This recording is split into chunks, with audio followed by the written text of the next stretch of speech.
And what we are going to see tomorrow is just a beginning of those changes in the politics of the country going ahead. Oh, fantastic. Big news break here on Republic TV, ladies and gentlemen. Prakash breaking that story. We've had a marathon broadcast for the last 45 minutes with Prakash, our editor-in-chief, Arnab Goswami, Abhishek Kapoor, my colleague, and we've been getting you the details of what you can expect starting tomorrow. It's going to be a fantastic and a politically packed week ahead, ladies and gentlemen. What a note to start the week on. BJP reshuffle was anticipated, likely, ladies and gentlemen, could happen tomorrow. Most likely, not likely, most likely tomorrow, post 12 p.m. Story broken by Prakash. I'm taking a short break. We'll come back with the full breaking broadcast in 60 minutes. We'll take a break. We'll come back with the full breaking broadcast, ladies and gentlemen. Stay tuned. The BJP reshuffle tomorrow. The story broken by Republic TV. Stay tuned.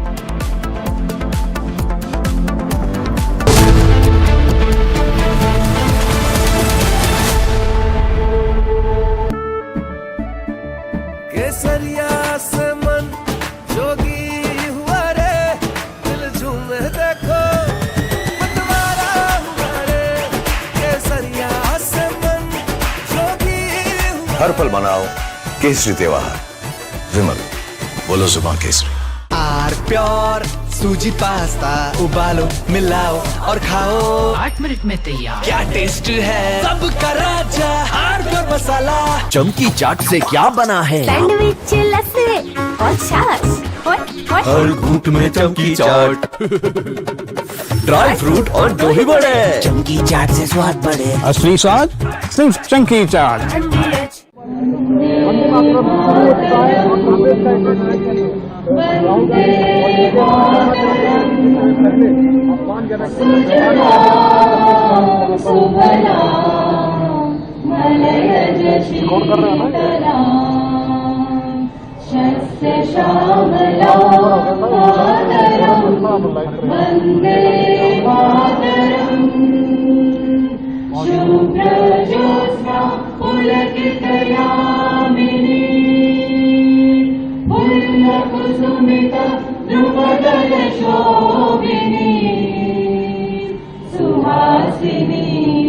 सुमधुर भाषिणी सुखदां वरदां मातरं वन्दे मातरं कोटि कोटि कंठ कल कल निनाद करले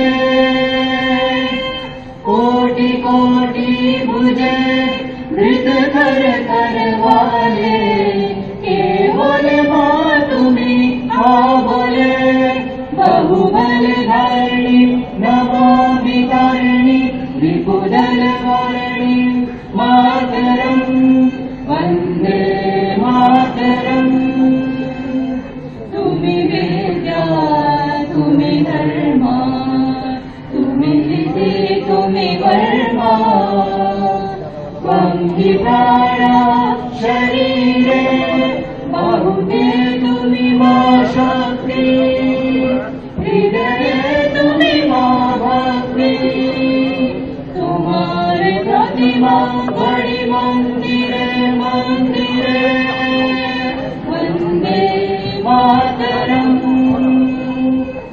त्वं हि दुर्गा दश प्रहरण धारिणी कमला कमल दल विहारिणी वाणी विद्या दारिणी नमामि त्वां Namami कमलां कमलां अतुलां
Asia's largest news headquarters.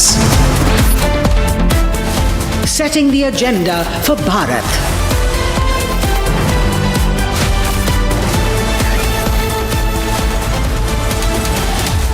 You're watching Republic.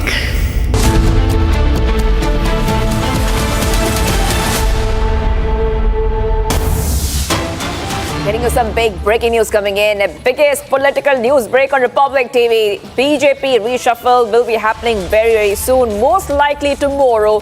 All new BJP team could be announced tomorrow. The formal announcement is likely tomorrow at noon. That is right, viewers, at noon.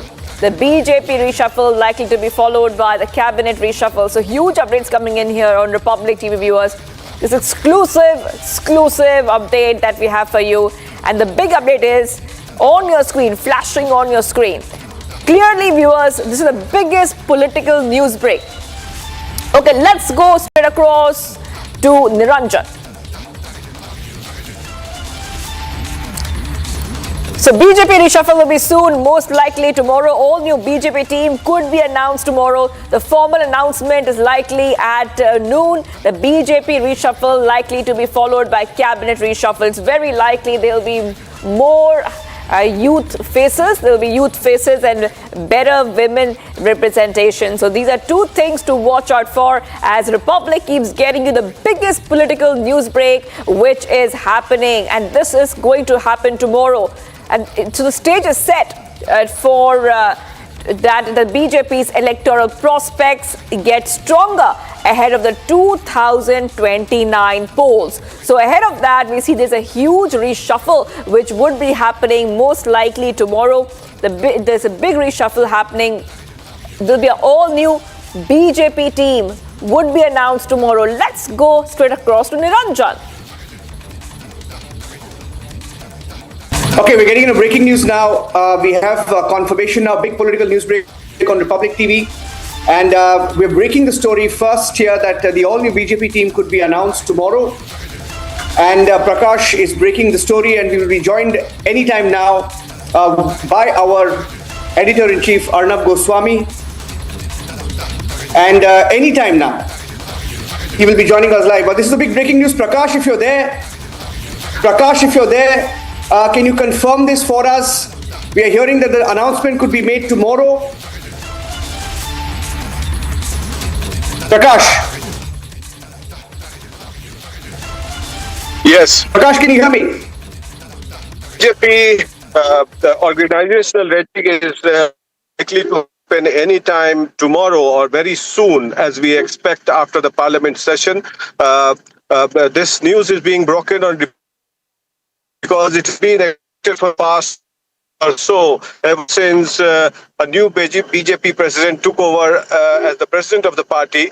The national rigging of the cabinet expansion is likely. I think Arnab is also joining us live. Our editor is also joining us live. Prakash, Arnab, big breaking news here, confirming that the rejig is happening tomorrow. The party rejig is happening tomorrow, likely to be followed by the cabinet reshuffle. Arnab. Yeah. Narendra, let Prakash continue. He understands the developments very well. Yes. Once he finishes, we can do our analysis. But I would like to hear from Prakash because of his vast experience in political reporting. And this is the biggest story at this Sunday. That tomorrow, I think at 12 o'clock, the completely new BJP team is going to be announced. Right, Prakash? Yes, sir. The BJP is likely to announce its team tomorrow, and it's been expected for quite some time because the national president was elected in February this year. And after that, it was expected as some of the senior leaders from the government as well as the party and infusion of youth would also take place because Nitin Naveen himself is a 45-year-old president. And most likely, there would be women representation in the party in large numbers, with I believe certain women leaders also getting an important organizational role within the party. Is Smriti Irani most likely to come back again very strongly into the top ranks of the BJP rejig as far as party organization is concerned? Some of the top ministers are also likely to be included in the party role because of the likely the elections that are going to be held in 5 states, including Uttar Pradesh, which is very crucial.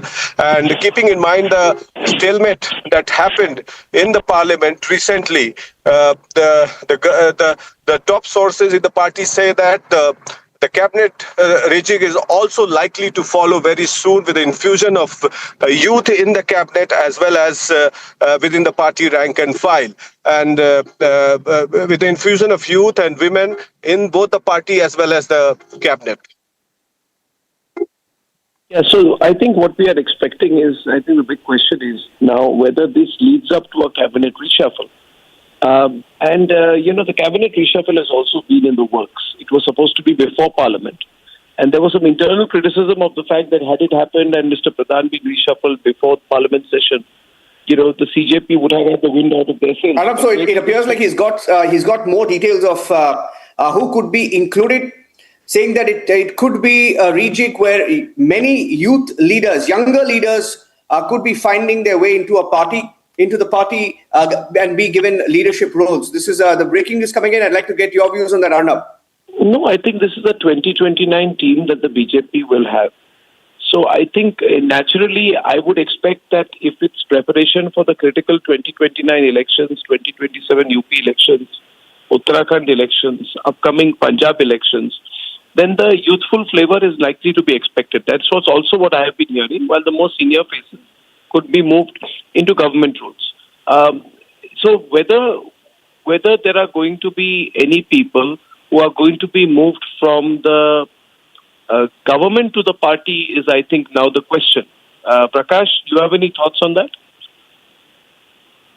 Well, yes, Arnab, from the government to the party, there will be definitely smooth transition, because the party wants to use certain leaders at the party level also, keeping in mind their experience of handling governance and administration at the central level, and their role would be taken forward within the party with the infusion of certain youth. Hello? Hello? Hello? Surya, who gave a fantastic speech in Parliament on the education bill. As far as youth is concerned, these are the likely names.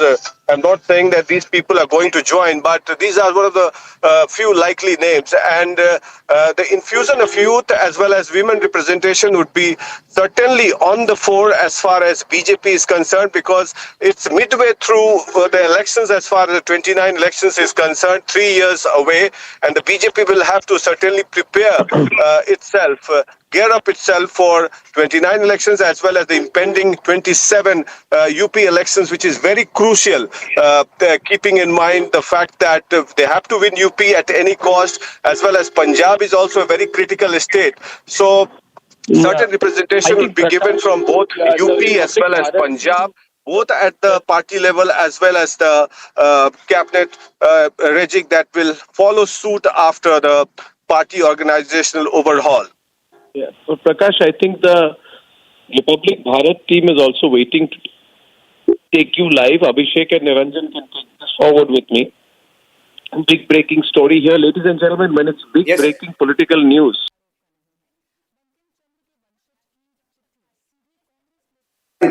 The big breaking news update, ladies and gentlemen. I'm just repeating the big political news break here on Republic TV. There's been a big development, and we're gathering some details of the possible BJP reshuffle, most likely tomorrow.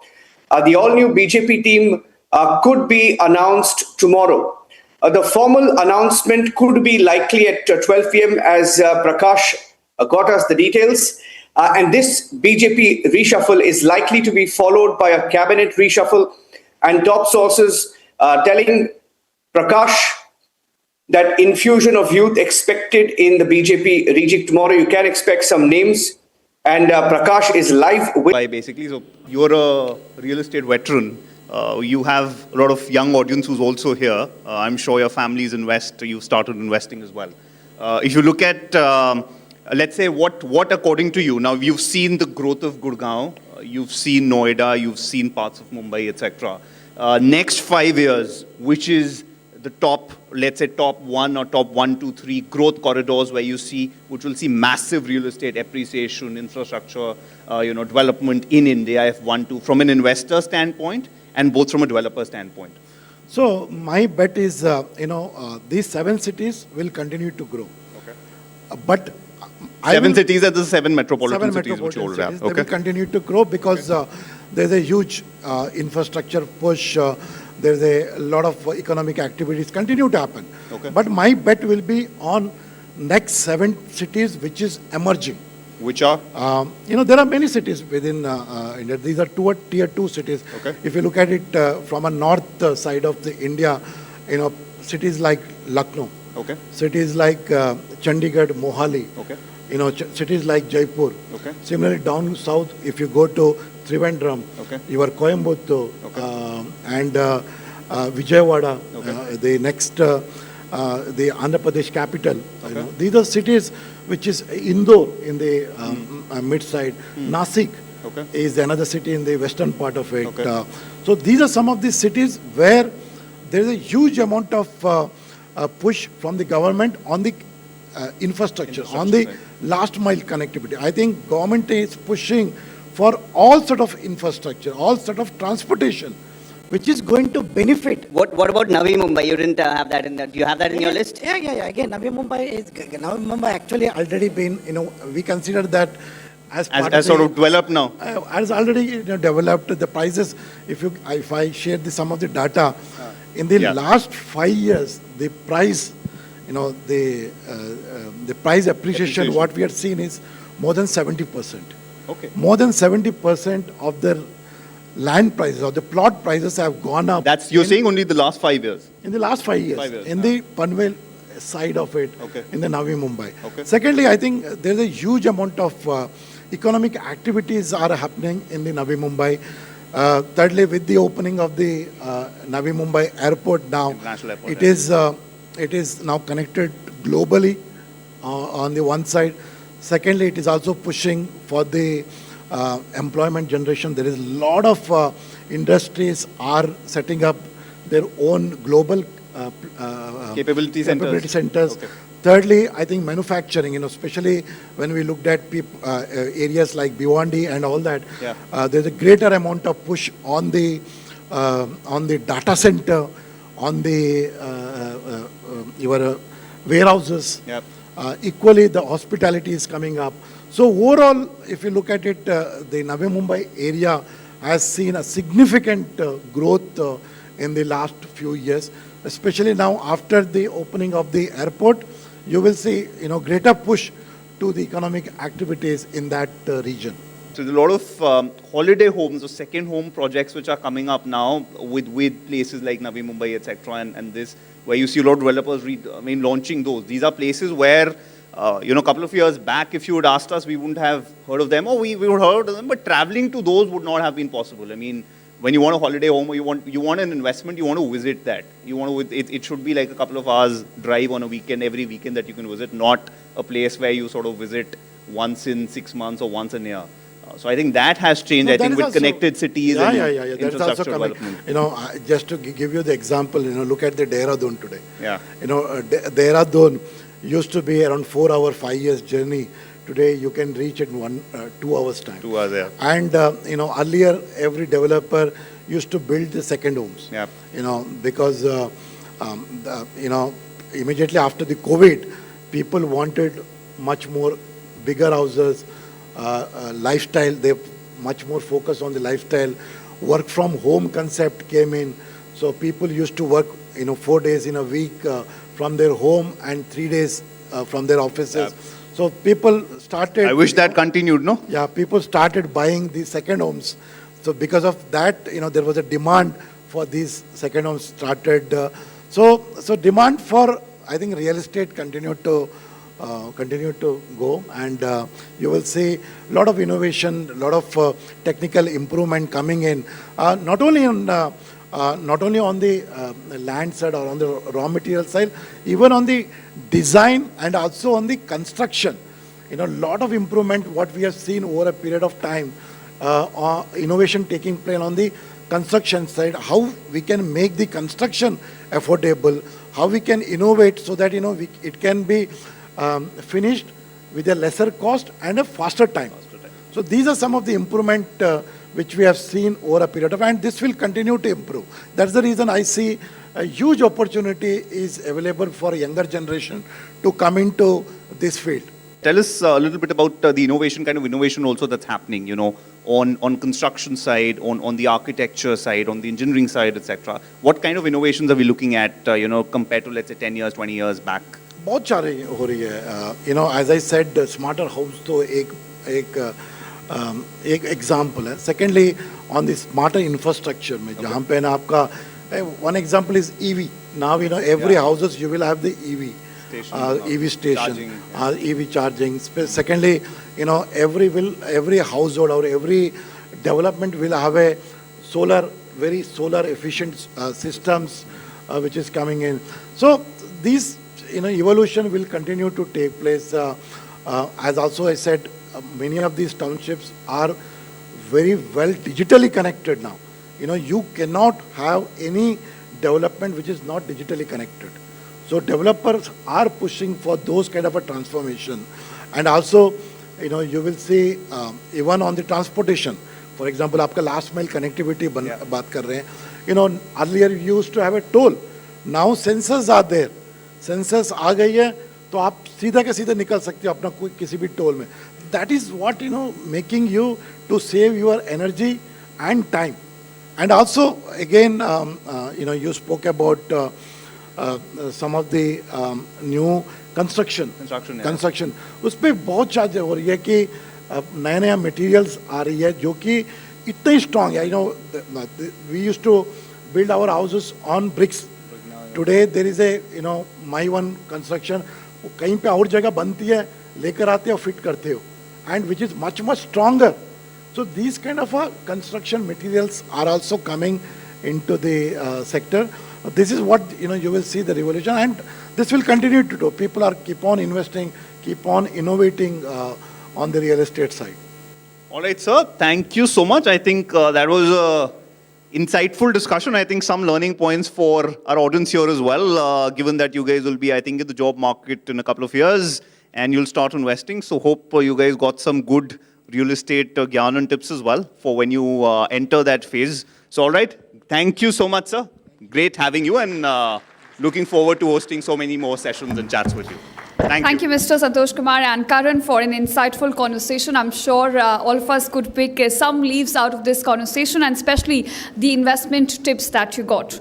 So when we talk about India, the new India, it's not just about identifying where are the new opportunities. It's also to identify how can we manage the risks, how can we mobilize the right kind of capital and build investment models which are and can able to sustain long-term growth. So for that, the pertinent question to ask is, what will it take to finance India's next infrastructure decade? And to answer that question, we have with us Mr. Manoj Dhanotia, founder, Micrometry. Also joining him is Mr. Prateek Tibrewal, SVP Head, Corporate Finance, M3M India. And taking this conversation forward is Mr. Ashwinder R. Singh, Chairman, BCD Group. So let's welcome all three of them with a huge round of applause to take this conversation forward.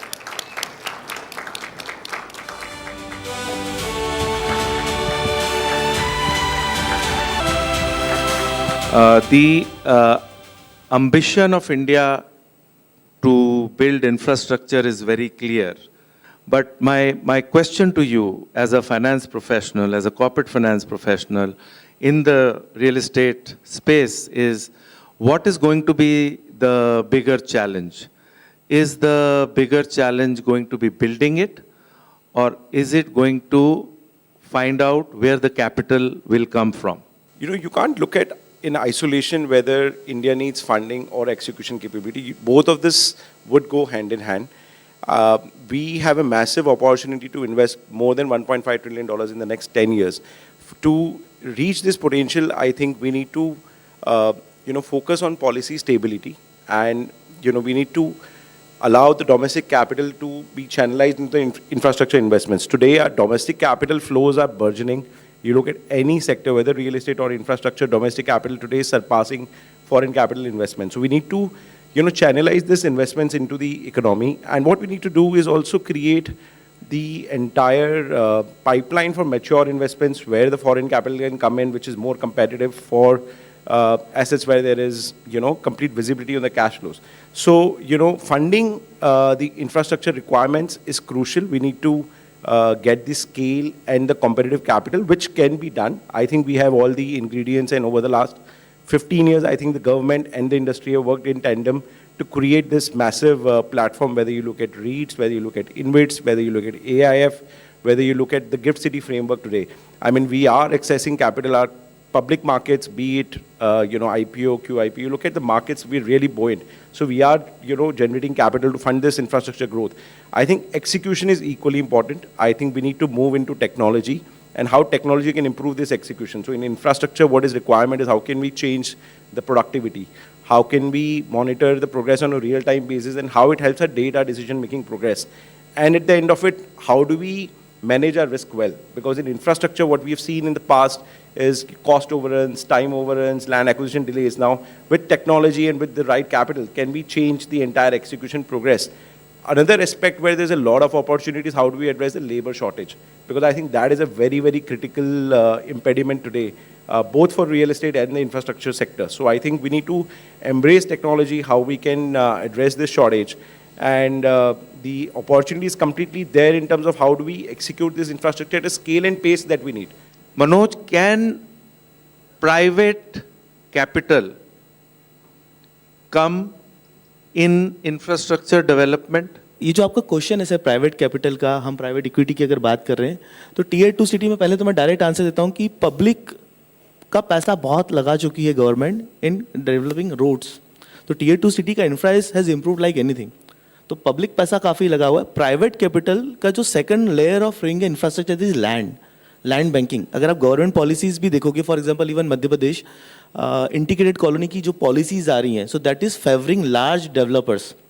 और large develop means 100 एकड़ से कम में आप colony नहीं बना सकते.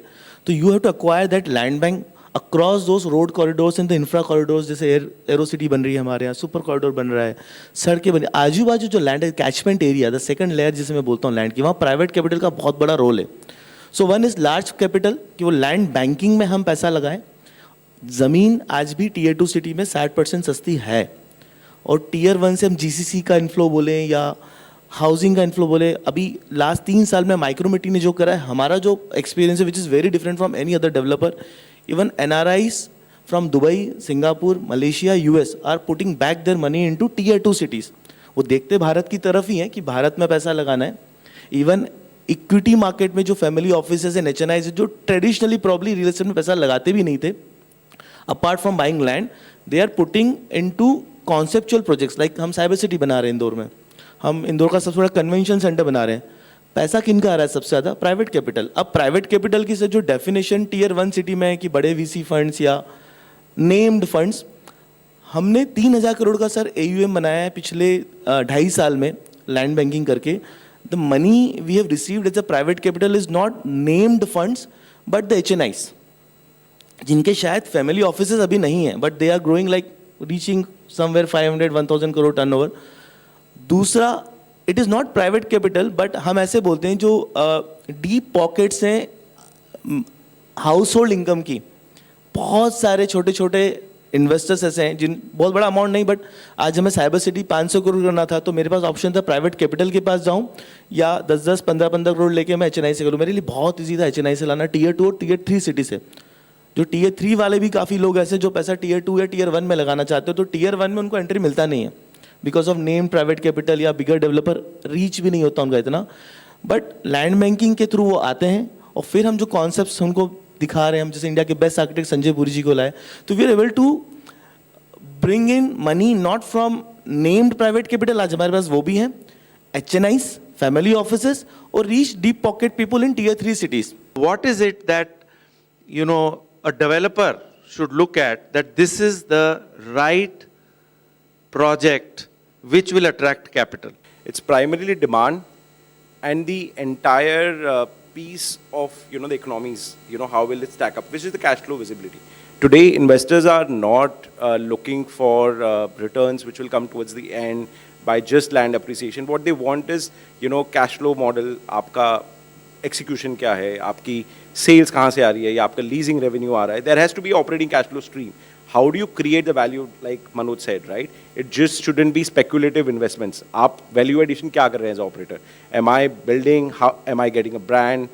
How am I creating value on the land? Services component today is getting increasingly important, whether it's hospitality, whether retail, whether office, whether residential. Today, it's all about experience. Co-working, managed workspaces, all about experience. That is where the service play is coming into play. So beyond the real estate today, service play aa raha hai, cash flow, predictability बहुत important है. उसके अलावा what is important is the entire connectivity piece, which is a value creator. So the way India is expanding, we are expanding horizontally and vertically. Connectivity over here is a value creator.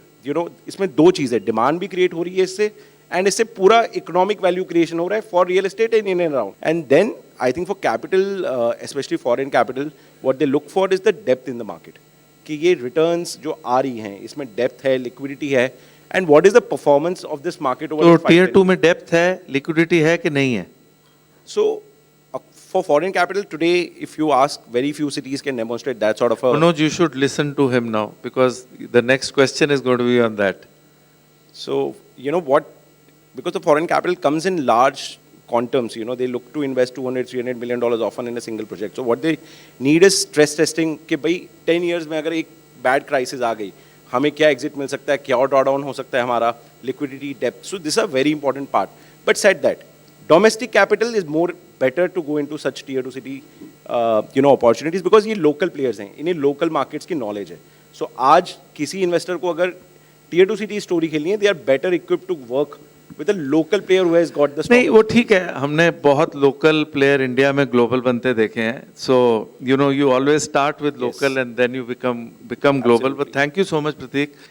अब इन्होंने बोला कि global capital, institutional capital tier 2 में आना थोड़ा challenging है, जो एक हद तक एक प्रैक्टिकल सेंस में अच्छी बात है. You can't romanticise tier 2 markets, because finally it is about doing business, it is about returns. दूसरा, फिर आपने खुद बोला मनोज कि आपके जो इन्वेस्टर्स हैं वो रिटेल एचएनआई इन्वेस्टर्स हैं. तो मैं अब आपके पास आता हूं, आप एक न्यू मार्केट को किस नजरिए से देखते हो कि वहां पर कैपिटल अट्रैक्ट हो? सर, प्रतीक भाई का स्टेटमेंट ये था कि बड़े कैपिटल फंड्स सिंगल प्रोजेक्ट में पैसा लगाना चाहते हैं, राइट? बड़े, हाँ, हम मना नहीं कर रहे, हम ये बोल रहे हैं. फॉर एग्जांपल, आज मैं AQI based Madhuban project example ले रहा हूँ, तो मैं ये नहीं बोल रहा हूँ कि वो 400 करोड़ का प्रोजेक्ट है. अब टियर 2 सिटी में सर उतना ही होगा, लेकिन एक नहीं है, 300 सिटीज़ हैं. तो हमने वो प्रोडक्ट बना लिया, वो प्रोडक्ट रिपीट हो सकता है. तो even if they are looking, तो नज़रिया थोड़ा चेंज करना पड़ेगा. मुझे कोई ज़रूरत नहीं है कि मुझे इंदौर को बॉम्बे बनाना है और मुझे एम्बेसी पार्क बॉम्बे का इंदौर में, वहाँ डिमांड उतनी ही है, पॉपुलेशन उतना ही है, बट ऐसी 300 सिटी हैं और it is a replicable. Scalability की अगर हम बात करें कि बड़ा फंड कैसे यूज होगा, जिसमें साइबर सिटी बोल रहा हूँ, तो मैंने कोई BKC इतना बड़ा नहीं बनाया, 6.5 लाख फुट बनाया, पहले दिन सब बिक गया, which is very tough in tier 1 से टियर 2 सिटी. लेकिन I can repeat in multiple tier 2 cities. तो बड़ा फंड हम प्रोडक्टाइजेशन कर रहे हैं उसके लिए. रिटेल का आंसर दे रहा हूँ, रिटेल ने हम पे भरोसा करा क्योंकि वहाँ पर बड़े डेवलपर्स हैं ही नहीं. टियर 2 सिटी में आएंगे तो कोई बड़ा ब्रांड नहीं है. हम कई ब्रांड्स को चालू करने के लिए मिलकर आए थे कि हमने लैंड बैंक बनाया, आप आके बनाइए. Nobody was willing to come, तो हमने फिर इंफ्रा भी बनाया. लेकिन आज हमारी आप IRR शीट देखेंगे पिछले 3 प्रोजेक्ट की, तो हमारी टियर 1 के किसी भी बड़े डेवलपर को हम बीट करते हैं on the returns we have made. What is that one thing, and my question is to both of you, that should change, that can speed up the growth and development of infrastructure and real estate in India? I think if we can create that entire ecosystem where capital is coming in, is getting invested, it's getting reinvested back into creation of new infrastructure, I think we'll be able to address this entire need for funding our infrastructure. Because today what is there is we have a fantastic pool of domestic capital which is flowing in, and the wealth creation is just started. The kind of millionaires that we are creating, that base is just growing. Companies are going public. We are selling companies, M&A play, private equity, CXOs, ESOP pool. The wealth is getting created. This wealth is out there. This wealth we just need to create avenues for this wealth to come into the, entire infrastructure funding space through AIF, through REITs, through InvITs, so we need to create structures. Sir, apart from all the technicalities, policies, ये सब तो करना ही है. जो real estate को देखने का नज़रिया है, आज यंगस्टर्स एक्चुअली रियल एस्टेट में आना नहीं चाहते हैं, और इन्वेस्टमेंट को लेके जो डर है ना, जो स्टोरीज़ बनी है दिल्ली मुंबई में पैसा डूबने की, वो दैट नीड्स टू चेंज. तो पॉलिसी फ्रेमवर्क से होगा. Youngsters need to participate. Real estate में ही सबसे ज़्यादा जॉब जनरेट होने. आप 2047 की बात कर रहे हैं तो मुझे लगता है प्रॉपटेक की बात करें, ब्लॉकचेन बोले, AI बोले, लीगल टेक बोले, फाइनेंस बोले, तो रियल एस्टेट सिर्फ ज़मीन खरीदना बेचना नहीं. जो एक जनरली एक आम धारणा है कि खरीदना बेचना ब्रोकरशिप ही रियल एस्टेट है. रियल एस्टेट में सब कुछ, अगर धंधा बढ़ेगा, मैन्युफैक्चरिंग बढ़ना है, 2047 तक भारत बढ़ना है, तो होना ज़मीन पर ही है. The future of Indian infrastructure and real estate is going to be very bright. Thank you so much, both of you, for your wonderful comments. Thank you, Ashwinder.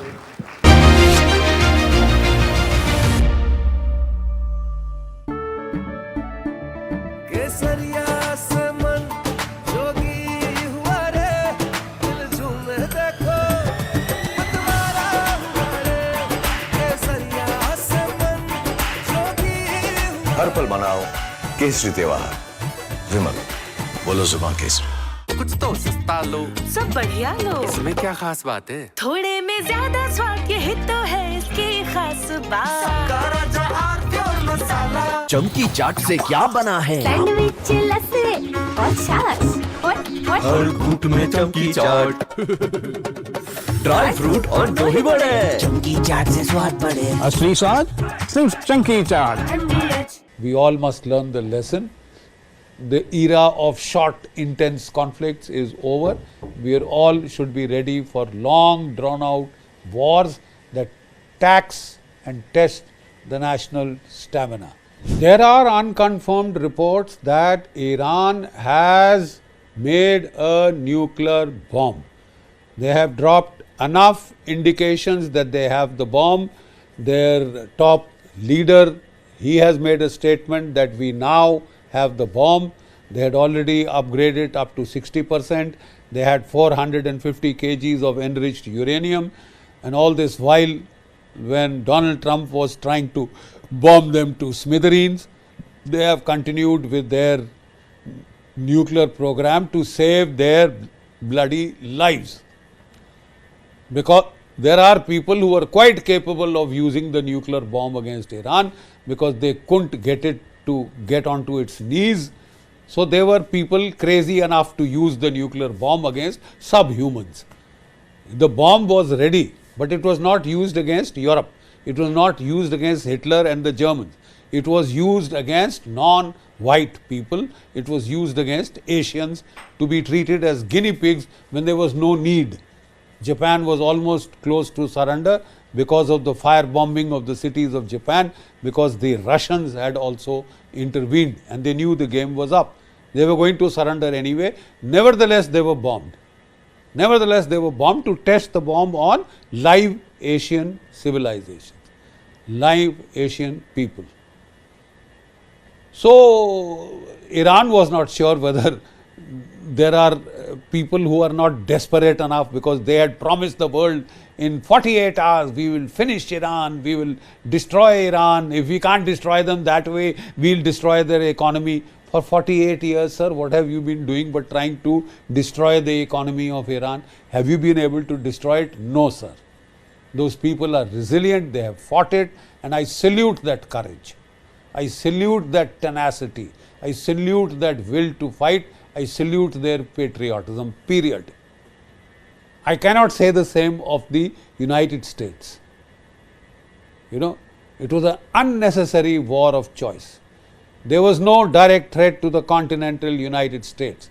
The American soldiers and sailors are saying, sir, we are prepared to fight and die for our country, but we are not prepared to die for another country. We are not prepared to die for Israel.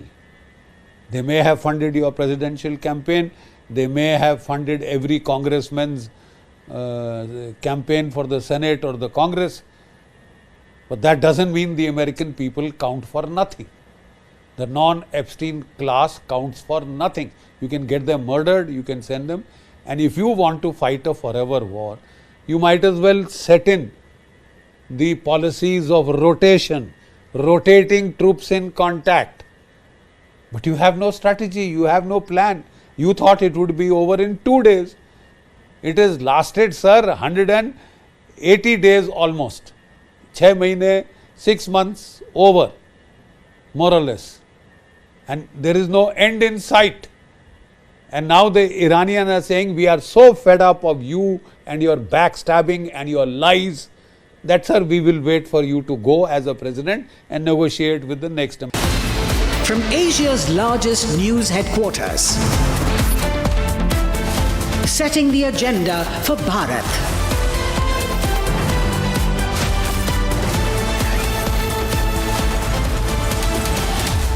You're watching Republic.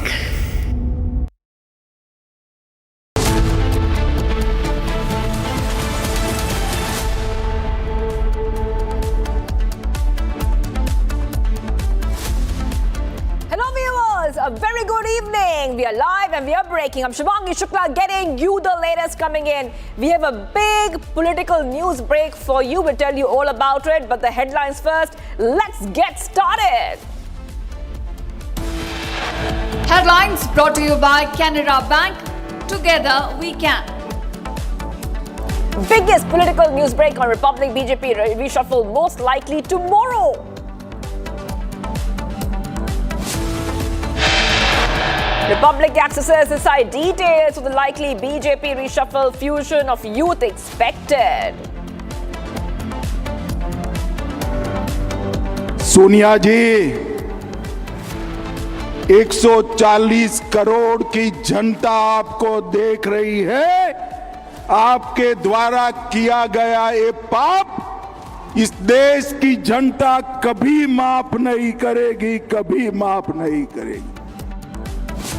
Union Home Minister Amit Shah says nation will not forgive Sonia Gandhi for insult to Vande Mataram. Says India will not forget Congress's sins.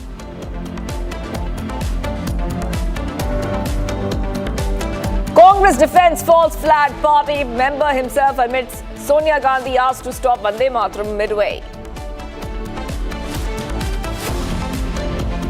It's unfortunate. There should not be any controversy on Vande Mataram. It's a national song.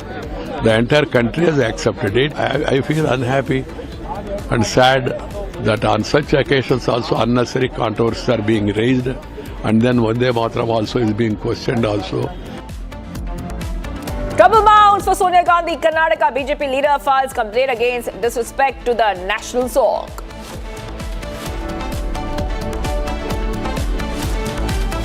And PM Modi's Dimagi naxalism jibe hits Congress hard. Congress leader owns to the remark and says proud to be a Dimagi naxal.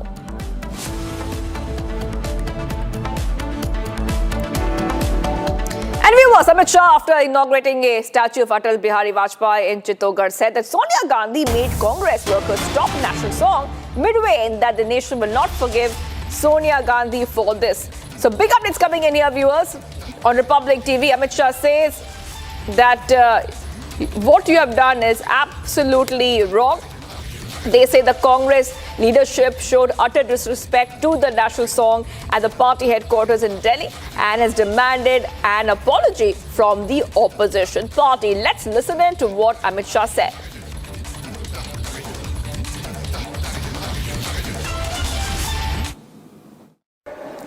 Vote bank की लालच में कांग्रेस ने वंदे मातरम को भुला दिया था। 150वां साल है वंदे मातरम के प्रागट्य का। हमने लाल किले की प्राचीर से मोदी जी ने वंदे मातरम को फिर से एक नया आयुष्य देने का काम किया है। और इनकी निर्लज्जता देखिए। कांग्रेस पार्टी के मुख्यालय पर वंदे मातरम का गान हो रहा था। चालू गान में कांग्रेस की नेत्री सोनिया जी ने कांग्रेस अध्यक्ष को गान रोकने का कहा। हम सब टीवी पर देखते रह गए। 80 साल के बाद बंकिम बाबू का ये अमर मंत्र, अमर गान जब फिर से सम्मान प्राप्त कर रहा है, वो भी सोनिया जी को राज नहीं आता है। सोनिया जी, 140 करोड़ की जनता आपको देख रही है। आपके द्वारा किया गया ये पाप इस देश की जनता कभी माफ नहीं करेगी, कभी माफ नहीं करेगी। कोई स्वप्न में भी कैसे सोच सकता है कि वंदे मातरम उसका गान अधूरा छोड़ दिया जाए? कांग्रेसियों को शर्म आनी चाहिए, और जरा भी शर्म बची है तो 2 हाथ जोड़कर बंकिम बाबू की अमर आत्मा से और देश की जनता से माफी मांगनी चाहिए। And viewers, getting you some more updates coming in. The BJP leaders are filing complaints against Sonia Gandhi over the alleged disrespect to Vande Mataram. And Mangaluru, a BJP leader, Vikas Puttur, has filed a complaint against Congress leader Sonia Gandhi. And they have alleged that there was big disrespect to Vande Mataram. So big updates coming in here, viewers. BJP launching complaint against Sonia Gandhi. BJP has lodged a complaint. The move escalated after a political row over the recitation of Vande Mataram at the Congress headquarters in New Delhi on Independence Day. The controversy followed visuals from the August 15 event showing senior Congress leader speaking among themselves while the national song was being recited. We're getting many reactions coming in. Let's play them out. This is the very mindset of the top people of Congress and including Congress party. They are against the idea of Bharat, India. They are against the idea of nationalism. They are against the unity, integrity of this country. Therefore, anything which portrays the nationhood and the Indianism and Bharat, they are opposing, and that frustration has shown out now through their behavior during Vande Mataram, which was sung in Congress party. I am surprised that Vande Mataram was sung in Congress party. But if at all this topic be raised in the parliament? Because their government in Kerala has banned it. So I thought that they will not sing in Congress party. But having sung and showing disrespect, it's all the more case to worry. Will this be raised in the parliament as well, sir? Will this be raised in the parliament as well? Parliament is over now, but whenever it comes, all such acts will be raised. Certainly it will be raised. ये देश सब जानता है कि कितनी uncomfortable हो रही थी जब वंदे मातरम हो रहा था, और वंदे मातरम को रोकने की कोशिश हुई, बहुत दुर्भाग्यपूर्ण है। देखो, कल तो कांग्रेस ने अपना असली स्वरूप दिखा दिया है देश को, दुनिया को। उनको वंदे मातरम से इतनी चिढ़ है, और वंदे मातरम पूरा गाने में तो लगता है जैसे उनका शरीर गल जाएगा। कल आपने देखा होगा कि जैसे ही वंदे मातरम का संपूर्ण वर्जन गाने वाले, चूंकि जो आए हैं उनको तो पता है कि कानून भी है, कानून बन गया है। अभी कुछ दिन पहले हम लोगों ने वंदे मातरम के 150 वर्ष होने पे पूरा वंदे मातरम गाया जाएगा, टुकड़े टुकड़े नहीं होगा। लेकिन जैसे ही कोटि कोटि कंठ कल कल निनाद कराले शुरू हुआ, उसके बाद का दृश्य आप देखिए, सोनिया जी कितनी परेशान हो जाती हैं, खड़गे जी कितने परेशान, आदमी को बुलाया जाता है, बाद में इनको लगता है कि अरे तो सब वीडियो पे आ गया, तो उन लोगों ने कुछ अपने उसका सफाई देने का भी प्रयास किया। नहीं देखिए, जब राष्ट्र गीत चल रहा हो और उस वक्त सोनिया गांधी जी, राहुल गांधी जी, खड़गे जी और पूरी जो व्यवस्था वहां पर थी वो सुनियोजित तरीके से अपमान करने की ही नीयत दिखाई दे रही है उसमें। वो उनको शायद उसमें माँ दुर्गा का जो उल्लेख है वंदे मातरम में, उससे उनके मन में एक पीड़ा है। जब तक कांग्रेस सत्ता में रही उन्होंने पूरा वंदे मातरम कभी इस देश में होने भी नहीं दिया। लेकिन जिस प्रकार का अपमान उन्होंने राष्ट्रीय गीत का किया है वो ये बताता है कि गांधी परिवार आज भी भारत माता से और भारत के जुड़े हुए प्रतीकों के प्रति आज भी सम्मान करना वो सीख नहीं पाए हैं।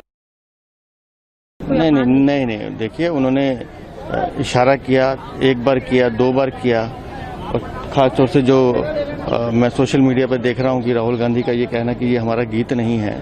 विदेशी संस्कृति से ओतप्रोत ये कांग्रेस हमेशा अपने राष्ट्र सम्मानों का विरोध करती रही है, और पिछले कुछ समय से हम देख रहे हैं कि जिस अराजकता से ये कांग्रेस पार्टी चल रही है ये देश के लिए ठीक नहीं है।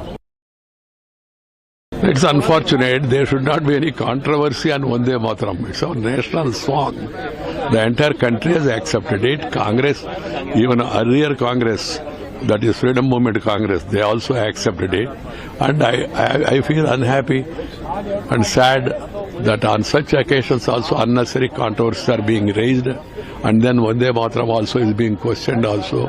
And the government of India has said it's a national anthem and it should be sung before any meeting. It should be followed by one and all. Okay, we're getting some big breaking news coming in, viewers. The biggest political news break on Republic TV is here. The BJP reshuffle is very likely, most likely tomorrow. All new BJP team could be announced tomorrow, viewers. Formal announcement likely tomorrow at noon. And the BJP reshuffle will be followed by a cabinet reshuffle. So big updates coming in. This is the biggest political story that we have for you on Republic TV. And tomorrow is the day when we can expect more announcements on this. Because we have been getting up all these updates. This is going to be Team 2029 for the BJP. As the BJP is preparing for 2029, we can expect a major organizational reshuffle with the BJP, which is very imminent. It's a completely revamped team. It's expected to be announced as early as tomorrow. So huge updates coming in here, viewers, on Republic TV, and there would be a strategic overhaul. We can expect fresh faces and a big influx of youth and women leaders laying the groundwork for the road to 2029. So this is a big source-based information coming in, and we will try to go across to our editor Prakash in a short while from now to really understand what this is all about. But we can also tell you that once a party's new lineup is locked in, the next step would be a union cabinet reshuffle, which would be following. So this is a huge update coming in, viewers, on Republic TV, and this is coming just after Nitin Nabin has taken over the party's helm. The new organizational changes would be, I repeat, would be ahead of the 2029 elections. Let's go straight across to Prakash, who's joining us. Prakash, this is a huge political update we have for our viewers. Tomorrow is when we can expect the big reshuffle within the BJP. Yes, Prakash. Yes. Well, yes, the BJP is all set for the overhaul at the organizational level, and it has been done in consultation with Prime Minister Narendra Modi, Amit Shah, various RSS leaders, including and as well the National President of the BJP, Nitin Nabin. It was long pending ever since Nitin Nabin took over as the president of the party in February, and after this stalemate in the parliament, before the parliament session also it was expected, but now the BJP is ready to send a message to the people all across India after the stalemate in parliament and also the protest that took place in at Jantar Mantar. The BJP wants to send a message to the youth that it is up for overall, and with infusion of youth, women as well as experienced leaders. It would be a mix, and various political leaders who are into the cabinet would be moved out from the cabinet and would be heading into. The voice is echoing a lot. And many leaders would be a part of the new overhaul that would be and would be inducted into the party affairs, and thereafter the cabinet regime would also follow suit. Now, who gets the prominence? It is most likely that it would be a mix. I'm not taking any names, but it would be a mix of youth. There are certain leaders from various states, and caste representation, regional balance would be taken into account. And the most important aspect would be the Uttar Pradesh elections, because the elections are going to be held in 6 states in the next 6 months, and the most important would be Uttar Pradesh along with Punjab, Assam, Punjab and Uttarakhand, not Assam. Assam we already have had elections. So regional representation would be given to them, and the announcement is likely to happen by 12 noon tomorrow, and thereafter it is expected that sometime soon the cabinet regime would also follow suit, because the government has been on the back foot in the recent past, and the Prime Minister Narendra Modi is always known for bouncing back, and the BJP is known for its cadre-based organizational skills, and that's the strength of the party ever since it was formed in 1980. So representation of youth would be given. The political discourse of the country has changed, and in the new political landscape, importance would also be given to technocrats at the government level, and also people with organizational skills, people with a different level of skills, as well as people who have worked on the ground at the state level would also be inducted into the new organizational overhaul that is being done. So all these things would be taken into cognizance. So cabinet party overhaul as well as cabinet regime are both connected to each other, and Republic TV will keep you ahead and abreast on all these political developments tomorrow and as and when it happens. Back to you. There are also upcoming elections in state Uttar Pradesh and Punjab. So the new lineup will also sharpen the preparation the BJP has for these state elections. Prakash. I'm not getting your question. The voice is echoing a lot. Yes, we'll fix that for you, Prakash. Let's fix that. We'll fix the audio, but big update coming in. It's a strategic blueprint for the upcoming elections. Apart from the preparing for the 2029 Lok Sabha polls, of course, Prakash, if you can hear me now, BJP lineup is sharpened preparations for the crucial upcoming state assembly elections, particularly in important states like Uttar Pradesh and Punjab, Prakash. Well, the BJP cannot delay it anymore, because UP is a very crucial elections, and it's a vast area that needs to be covered, right from bordering areas of Noida to the bordering areas of Bihar. Uttar Pradesh has a long territory with different kinds of diversity, starting from western UP to the Jat land to Prayagraj in the OBC area, eastern UP again OBC and Muslim dominated area. The politics changes every region. So you have to have a better preparation, and in order to have a better preparation for the elections, you need to get your organization and party cadre right. You have to fix in everything, plug in all the holes, and organization is a very key aspect as far as winning elections are concerned. And that's the strength of the BJP. And without organization, you cannot win elections. And UP is a very critical aspect when it comes to sending a message to different parts of the country. One. Second, it also have a huge national impact, because the party which wins UP in a bigger way controls the national politics. And that's what happened. That's where the BJP slipped in the 2024 Lok Sabha elections, and Samajwadi Party uprooted the BJP in a way by winning maximum number of Lok Sabha seats, and the BJP wants to correct all those figures in the coming elections.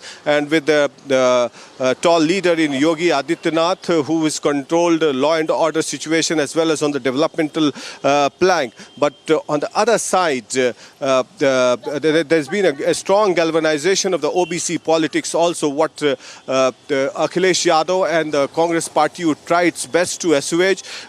So it will be a very interesting election. So the cadre comes in to play, the role of cadre and the organization comes into play. So we'll have a close watch on the organizational reshuffle within the BJP, keeping in mind Uttar Pradesh as well as Punjab, because in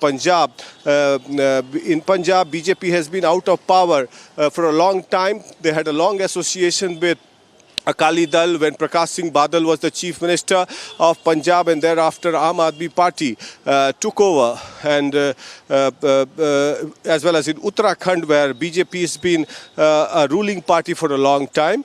So these are very critical states, and also the BJP of late have been on the back foot, whether be it the protest at the Jantar Mantar or in the parliament. So it would send a message to the people of the country as well as the cadre, galvanize the cadre, as well as you will have the bearing of the organizational overhaul and the cabinet reshuffle as well, because more and more technocrat, younger leaders, women participation, delimitation of constituencies. Narendra Modi has tried his best, and he also wants to pass the women reservation bill, because women voters have been the core constituents of Narendra Modi for a long time. Whenever we have gone to cover elections anywhere in the country, women voters have queued up in large number to support Modi, and we have heard the voices on the ground how they like Narendra Modi. But in a way, a message has to be sent to keep the voter intact among the women folks and the support base, because it's a changing country, changing mindset of the country. Even in the rural areas, women vote in tandem. Women outnumber the men voters when it comes to elections. So it's a key constituency, and the number of seats, if it is increased, then of course it will be advantage Modi, and Modi wants to send a message to the women voters by passing the women reservation bill. And first, he wants to send a message across to the cadre that we care for the women, and that is how the women representation would be given in large number at the party level itself. Back to you. Well, thank you, Prakash, for getting us all those details. And this is a huge update coming in. We'll wait and watch what happens tomorrow. As the nation remembers former Prime Minister Shri Atal Bihari Vajpayee on his 8th death anniversary, Prime Minister Modi paid floral tribute to the late PM at his memorial in Sadaiv Atal. Many other political figures and leaders also paid their tribute to the late Prime Minister and praised his service to the nation. Let's take a look. Bharat के प्रधानमंत्री श्री नरेंद्र मोदी जी श्रद्धेय अटल जी के प्रति Prime Minister Narendra Modi paid his tributes to former Prime Minister Atal Bihari Vajpayee on his 8th death anniversary. सभी के प्रिय आदरणीय श्री नरेंद्र मोदी जी हमारे भारत के प्रधानमंत्री श्रद्धेय अटल जी को As the nation paid homage to the late Prime Minister, the key political leaders also paid their respect. The homage ceremony, held at Vajpayee's memorial, Sadaiv Atal, saw political leaders paying tribute to his late Prime Minister and praising his contributions to the nation.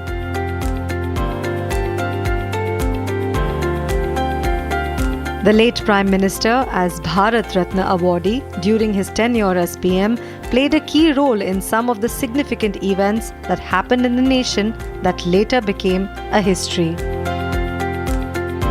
He served as the PM of India during the Pokhran nuclear test and made education a fundamental right for the children. The Union Cabinet Minister under his leadership officially approved the ISRO proposal for the lunar mission. The Golden Quadrilateral project that connects the 4 major metropolitan cities of India was also proposed, planned and initiated during his tenure. Prime Minister Modi in his tweet described Vajpayee as an extraordinary statesman, adding that his efforts had inspired generations. Home Minister Amit Shah referred Vajpayee as a patriot and a politician who dedicated his life for the service of the nation. President Draupadi Murmu and Vice President C.P. Radhakrishnan also joined the PM and paid tribute to the late Prime Minister. Other key leaders of BJP were also seen paying their tribute to the late leader. The late PM had served the nation for 3 times and was conferred as the Bharat Ratna in 2015. Take a short break, viewers. Republic has accessed inside details of the likely BJP reshuffle infusion of youth expected. Stay tuned.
हर पल मनाओ केसरी त्योहार विमल बोलो जुबान Kesari You know, Saif, an ideal living space should be like my closet. Designer, modern, chic, bold. Grand architecture, timeless design. Thoda khandani bhi. A bit like me. It should be luxurious, spacious, opulent. Lots of party spaces, clubs, expansive views. But smart. New age technology se bana. Open the sunroof, please. कुछ ऐसे होना चाहिए जिसके बारे में दुनिया बात करे. But thoda private और exclusive भी. I mean, we need security. जो हम दोनों को चाहिए. वैसे लिविंग स्पेसेस शायद कहीं दुनिया में ना. Well, actually एक है जो बना सकता है. कैसे लगा? Love at first sight.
बनाओ केसरी त्योहार।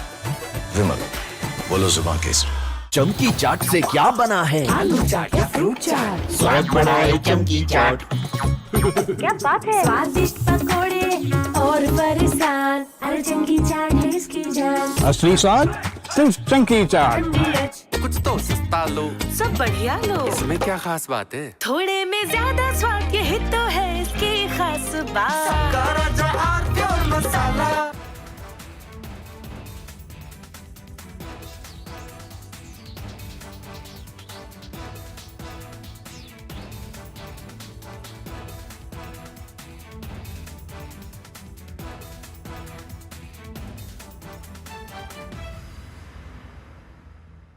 We all must learn the lesson. The era of short, intense conflicts is over. We are all should be ready for long, drawn-out wars that tax and test the national stamina. There are unconfirmed reports that Iran has made a nuclear bomb. They have dropped enough indications that they have the bomb. Their top leader, he has made a statement that we now have the bomb. They had already upgraded up to 60%. They had 450 kgs of enriched uranium, and all this while when Donald Trump was trying to bomb them to smithereens, they have continued with their nuclear program to save their bloody lives. Because there are people.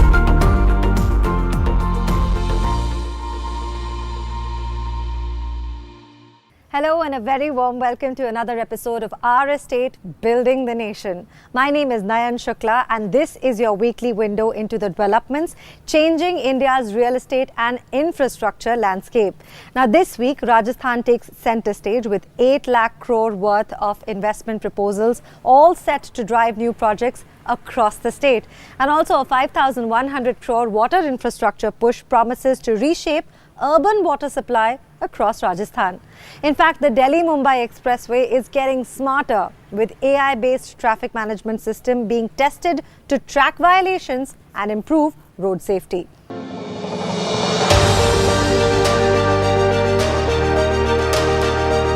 Rajasthan is stepping up its investment push with projects worth more than Rs 8 lakh crore now moving towards implementation.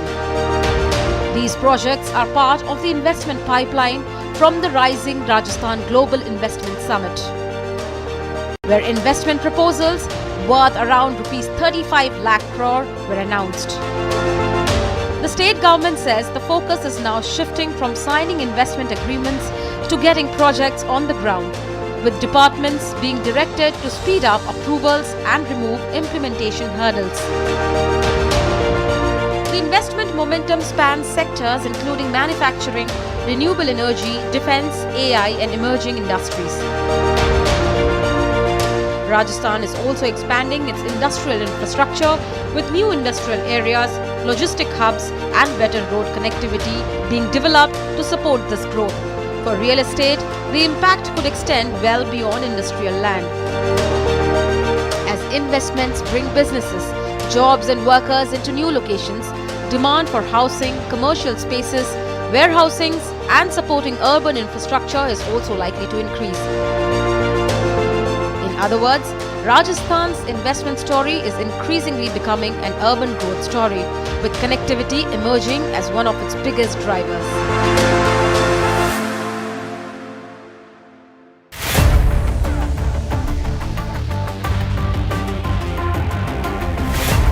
India's Delhi-Mumbai Expressway is getting smarter with AI-powered traffic monitoring and incident detection systems being deployed on the corridor.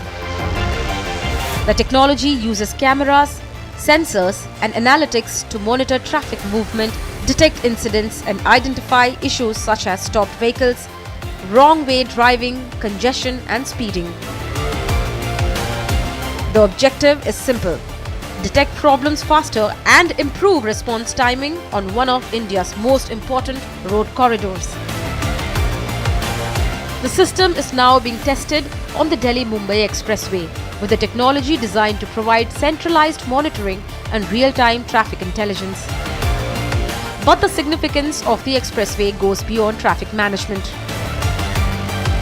The corridor connects major economic centers across several states and is creating new opportunities for logistic, warehousing and industrial development along its route.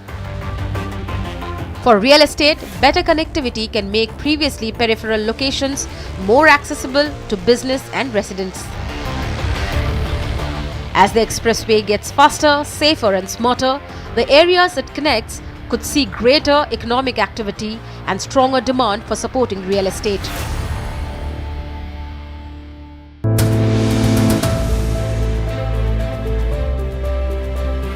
Rajasthan is also stepping up investment in one of its most critical urban challenges, water security. The state has approved projects worth around Rs 5,100 crore under Amrut 2.0 to strengthen drinking water infrastructure across 178 urban local bodies. The focus is on expanding and strengthening urban water supply systems as Rajasthan's towns and cities continue to grow. The state is also pursuing larger water security initiatives, including projects linked to the Yamuna Water Agreement, the Indira Gandhi Canal, and other regional water infrastructure. For real estate, this is a critical piece of the growth equation. New housing, commercial development, and expanding urban centers cannot function on roads and investment alone. They need reliable water, sanitation, and basic civic infrastructure. With Rajasthan simultaneously pushing investment, connectivity and urban water infrastructure, all three could play a key role in shaping the state's next phase of urban and real estate growth. A second home is no longer just about owning a house away from the city. It is increasingly about the space, nature and a different way of living.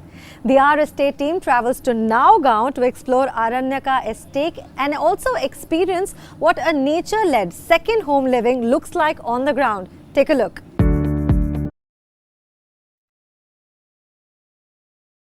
There's a certain kind of tiredness the city never warns you about. It's not in your legs, it's in your head. The honking, the deadlines, the endless scroll, the noise that never quite switches off. And every once in a while, something in you just wants to exhale. That's the feeling we're chasing on today's show. So take a breath, loosen your shoulders, and let's step out of the city together. Come on.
You find in Delhi, away from the city, and we tried helping him out for almost 6 months, and we couldn't sort of find anything. Not in terms of the kind of environment he wanted, not in terms of the legalities he was looking for. And then we someone told us about this upcoming expressway called Delhi-Mumbai Expressway, and we took a trip down that expressway. This was way back in 2021, you're saying? Okay. 2021. And behold, we came to this beautiful piece of land surrounded by Aravallis, the mustard fields in full bloom. And that sort of, we looked at it and we thought, yes, I think the city was looking for something like this, right?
all of that. Yeah. All right, since you mentioned planning, yeah, how's the planning of Sway different from the other resort living projects? Typically didn't want to make it another resort project. Okay.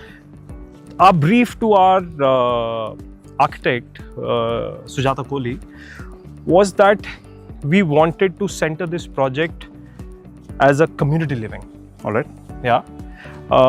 With an exceptional living. Yeah. So community being at the heart of it, we created this project where 40% of our land is just for greenery, community spaces, for people to enjoy, for kids, for elderlies. 300,000 square feet of land is just under the horticulture part. Acha, okay. You know, where we have created more facilities like children play areas, we have yoga decks, we have meditation decks, you know, we have walkways, we have center medians, reading corners, you know, we have a beautiful temple just sitting on the edge of the lake. We have a 0.6 acre big lake and a temple for you to just go and be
The idea is not simply to build on land, but to build with it.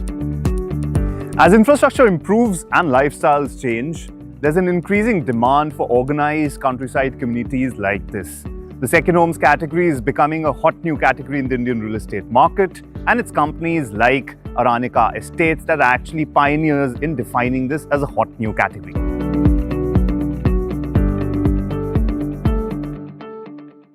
We've seen how better connectivity is opening up new possibilities for second home living. A new 5+2 lifestyle is putting the spotlight on second homes, where the week is spent in the city and the weekends are often a chance to step away from it. But is this becoming a genuine lifestyle shift, or is it still a luxury only for a selected few? In this week's Clarity Corner, we speak to our expert Ashwinder R. Singh to understand where India's second home market is headed. For decades, the second home in India has meant one thing: luxury, a villa in Goa, a cottage in the hills, a farmhouse outside Delhi. Something you bought after you had bought almost everything else.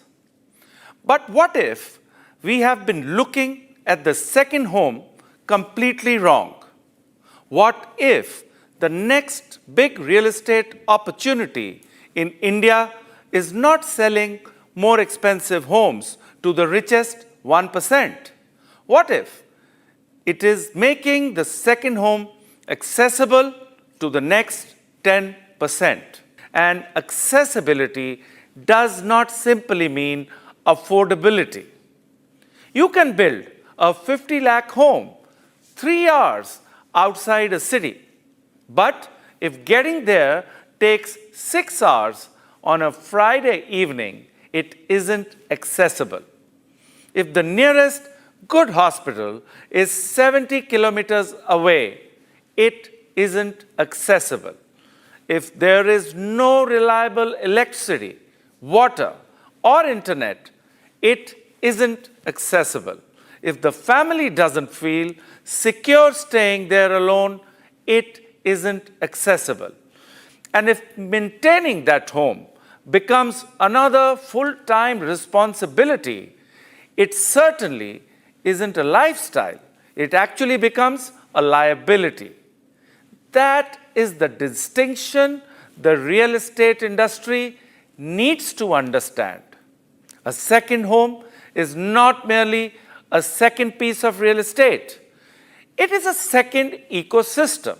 And that ecosystem needs 5 things: connectivity, pricing, healthcare, security, and infrastructure. A second home corridor can eventually become an entirely new consumption corridor. So perhaps we are asking the wrong question. The question is not, do Indians want second homes? Of course they do. The more interesting question is, can India make the second home lifestyle practical and economically accessible beyond the top 1%? Because the future of this market will not be decided by aspirations. India has enough aspirations. It will be decided by accessibility. Build the roads, get the price right, bring healthcare closer, make communities secure, take away the headache of maintaining the property. And then something that was once considered a symbol of wealth can become something much more interesting. A choice about how you want to live. The first home gave urban India security. Perhaps the next real estate opportunity is to make the second home give it something equally valuable, a better life. I am Ashwinder R. Singh. You are watching Clarity Corner. From living closer to nature to bringing nature into our homes, the way we think about residential design is changing. Natural light, ventilation, courtyards, greenery and open spaces are all becoming an integral part of our modern homes. In What's New, we explore the biophilic design and how architects are reimagining homes around our connection with nature. The next big shift in luxury homes may not be bigger rooms, smarter gadgets or taller towers. It could simply be bringing nature back into the way we live. Across India, architects and developers are increasingly designing homes around natural light, fresh air, greenery and open spaces. This approach is known as biophilic design, and it goes far beyond putting a few plants on a balcony. Think courtyards that bring daylight deep into a home, large openings that improve natural ventilation, gardens that flow into living spaces, water features, natural materials and shaded outdoor areas that make the boundary between indoors and outdoors almost disappear. And this trend comes at an interesting time. Indian cities are becoming denser, temperatures are rising, and urban life is increasingly surrounded by concrete. As a result, home buyers are looking for spaces that offer comfort, wellness, and a stronger connection with the outdoors. But the idea itself is hardly new. Traditional Indian homes have used courtyards, verandas, shaded spaces, and cross ventilation for generations. What is changing today is the way these principles are being combined with contemporary architecture and modern lifestyles. Today, developers and architects are bringing those principles back, but with a modern twist. Because the future of luxury may not be about adding more to the home. It may be about bringing more nature into it.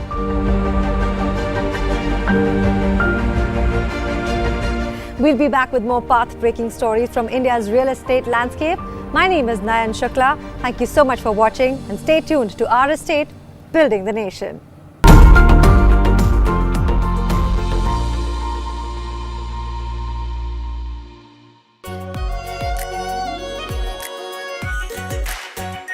Our Pure Shahi Paneer Masala. Delicious, healthy, everyday. चमकी चाट से क्या बना है? आलू चाट या fruit चाट, स्वाद बढ़ाए चमकी चाट। क्या बात है? स्वादिष्ट पकोड़े और बरसान, अरे चंकी चाट है इसकी जान। असली स्वाद सिर्फ चंकी चाट।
Vanghi Prana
Asia's largest news headquarters, setting the agenda for Bharat.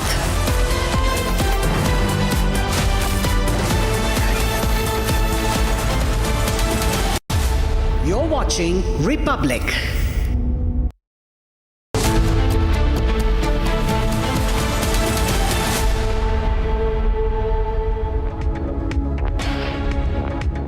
Hello viewers, you're watching Republic. I'm Chongtham Amrita, and today in the biggest news break of the day, Republic has, you heard it on Republic, a big BJP reshuffle is likely and the announcement may come tomorrow. This is a big news break that you heard on Republic, and in fact the news is followed by a big cabinet reshuffle after the BJP team's reshuffle. This is a major news break that Republic is tracking at this moment. But first, let's take a look at the headlines.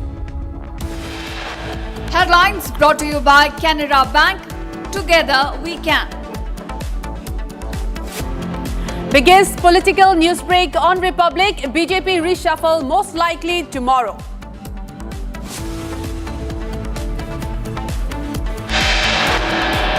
Republic accesses the inside details of the likely BJP reshuffle. Infusion of youth expected. जी 140 करोड़ की जनता आपको देख रही है।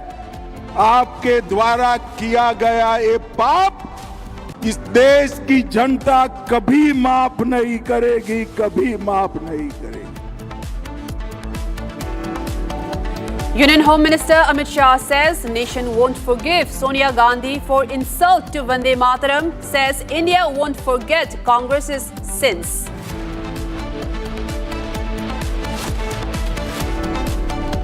Congress defense falls flat. Party member himself admits Sonia Gandhi asked to stop Vande Mataram midway. There should not be any controversy on Vande Mataram. It's our national song. The entire country has accepted it. I feel unhappy and sad that on such occasions also unnecessary controversies are being raised, and then Vande Mataram also is being questioned also. Trouble mounts for Sonia Gandhi. Karnataka BJP leader files complaint against disrespect to the national song.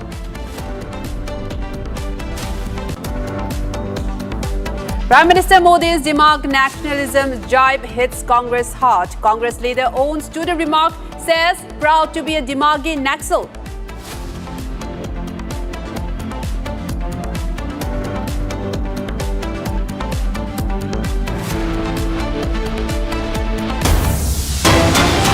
A big breaking news coming in at the moment. Viewers, Shiromani Akali Dal MP Harsimrat Kaur Badal has shown the weapon that was used to attack her husband just a few days ago, and Akali Dal Chief Sukhbir Singh Badal in Nanded.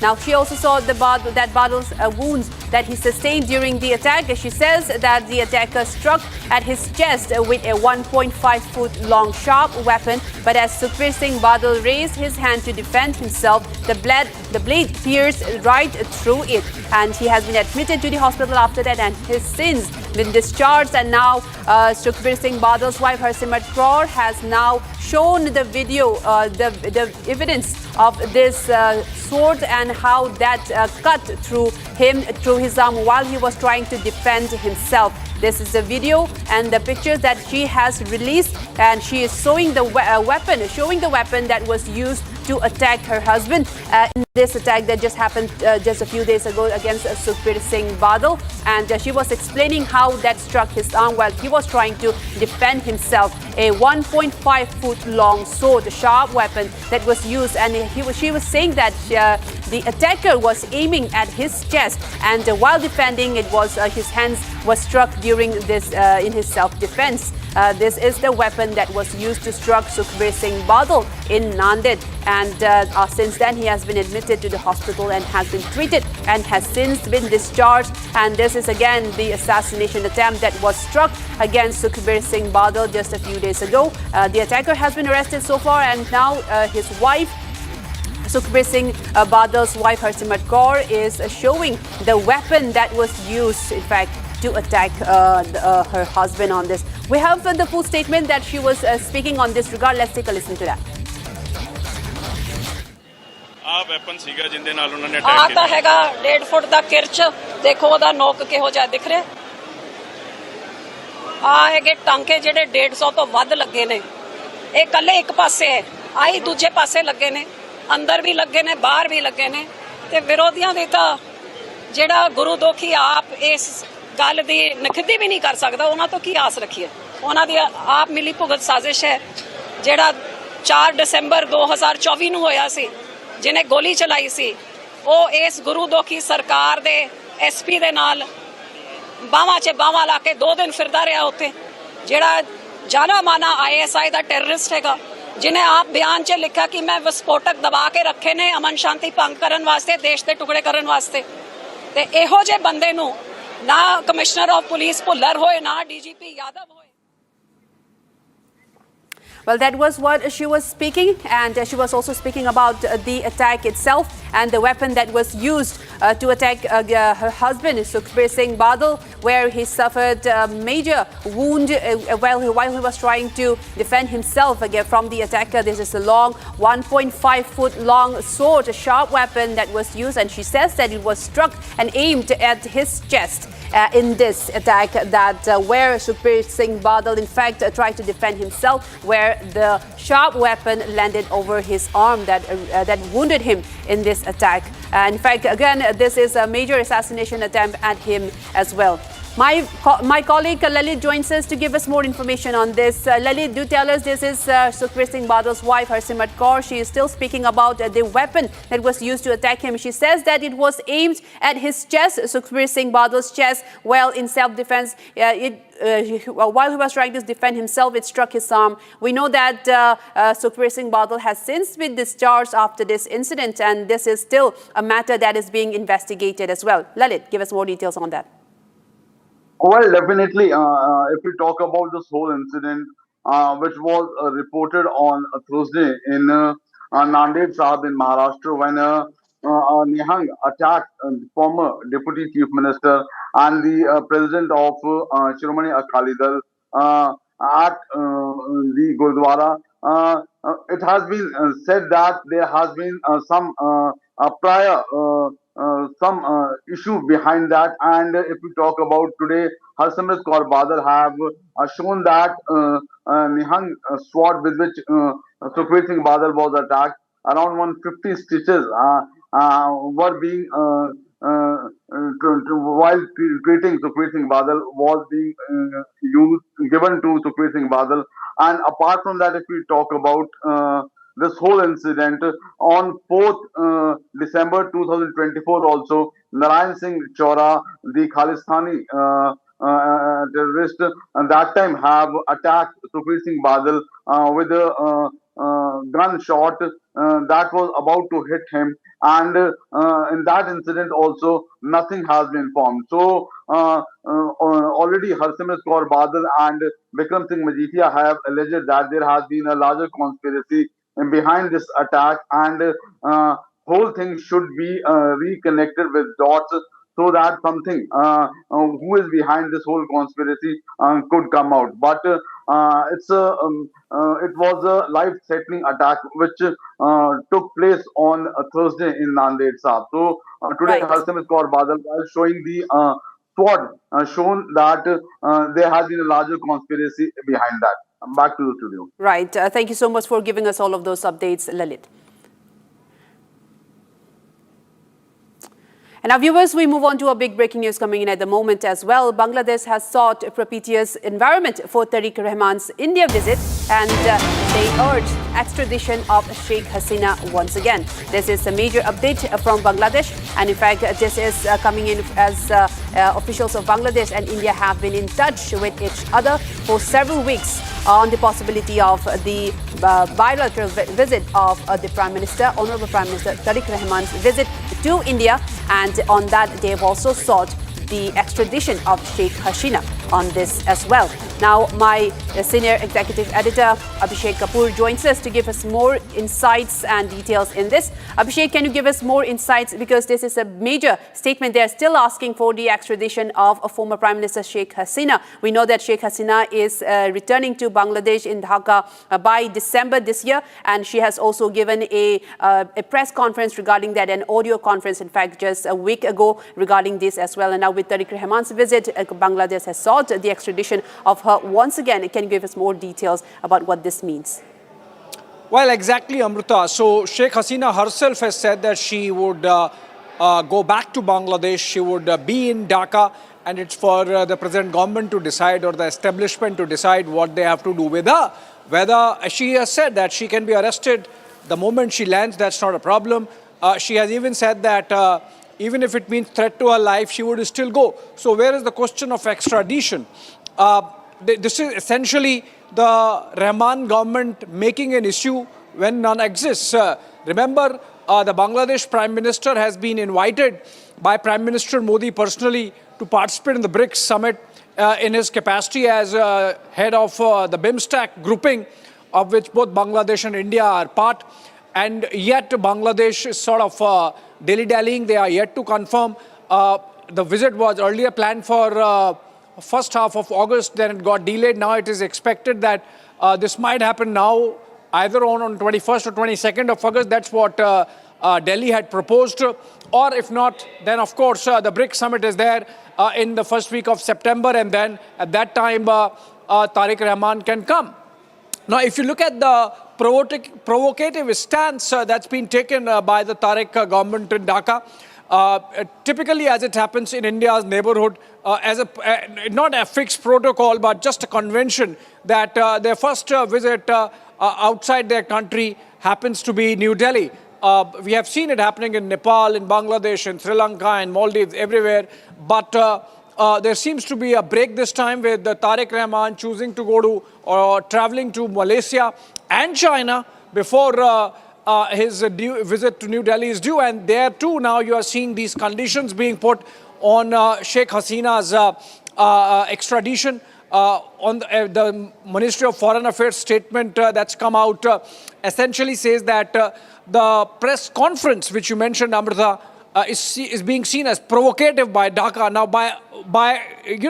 people sometimes don't understand the dynamics of democracy and freedom of expression that India practices. So Sheikh Hasina was invited by a group of foreign correspondents as part of the Foreign Correspondents Club Meet the Press program, and she did not present herself in person. She was joining them via video link, like she has done. She has addressed Bangladeshis. Remember, she has participated in the Bangladeshi campaign, despite her party not being allowed, in terms of making an outreach to the electorate there and speaking to the citizens of Bangladesh as the deposed Prime Minister.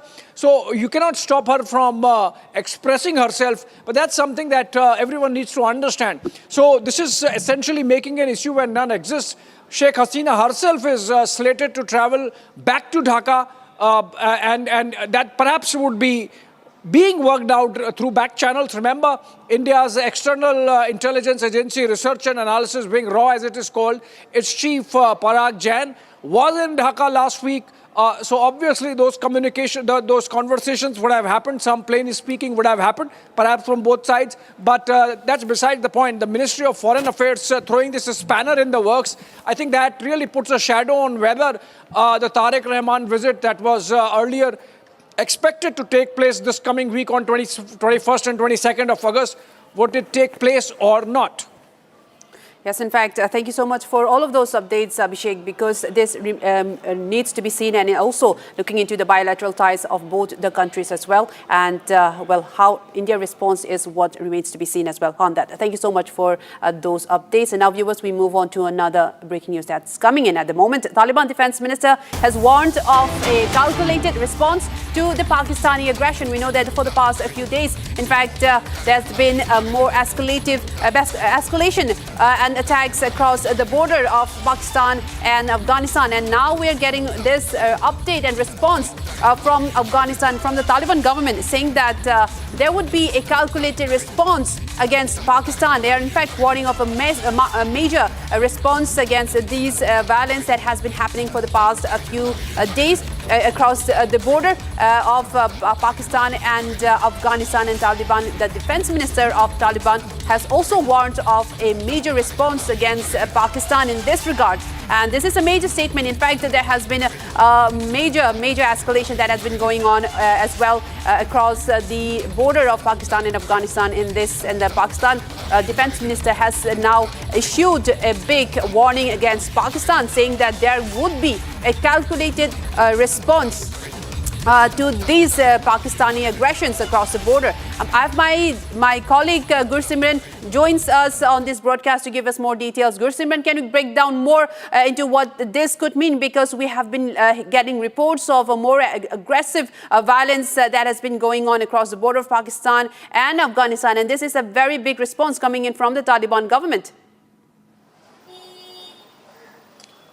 Yes, Taliban government has made it amply clear that their response will be calculated and mere response to the Pakistani aggression that takes place along the Durand line or in the hinterland. This comes at a time when we are witnessing that the Pakistan is trying to carry out the airstrikes inside the territory of Afghan Taliban. And there have been several responses that have come and has come as a big blow to the Pakistan. Now a statement that has come from the defense minister of Afghanistan, Mullah Muhammad Yaqub Mujahid, in which he has made it amply clear that the government of Afghanistan, Taliban government at present, they hold the response that they have in to any retaliation or to any aggression that is being done by Pakistan. Because if we see that roughly 2,500 kilometer long Durand line is critical, and especially what we have seen in last couple of years, that there have been a major escalation from the Pakistani side. Even the civilians populations in the Paktika, Paktia and Kandahar province have been targeted. Also the targeting of the hospital of the drug addicts in the Kandahar, that was one of the major point of escalation